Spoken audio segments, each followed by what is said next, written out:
সবাইকে চমকে দিয়ে অবশেষে বাংলাদেশের সুপারস্টার নাম্বার 1 শাকিব খানের রাজকুমার সিনেমার প্রথম গানে কণ্ঠ দিল ভারতের জনপ্রিয় সিঙ্গার নেহা কাক্কার।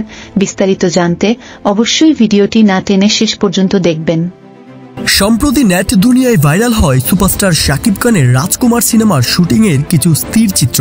এরপর পরই অবশেষে জানা গেল এফডিসিতে শুটিং করা রাজকুমার সিনেমার সেই গানের শিল্পীর নাম। সেই শিল্পী আর কেউ নয়, আমাদের সকলের পরিচিত জনপ্রিয় সিঙ্গার এবং ভারতের ইন্ডিয়ান আইডলের জাজেস নেহা কাক্কার। রিসেন্টলি উত্তরবঙ্গের জনপ্রিয় এন্টারটেইনমেন্ট সংবাদ মাধ্যম হান্ডিবাজার টুলসের এক বিবৃতিতে জানা যায়, তুম হামসে বেফানা শিরোনামে একটি রোমান্টিক গানে কণ্ঠ দিয়েছেন নেহা কাক্কার, যেই গানটির রেকর্ড নেওয়া হয়েছে বাংলাদেশি সিনেমা রাজকুমারের জন্য।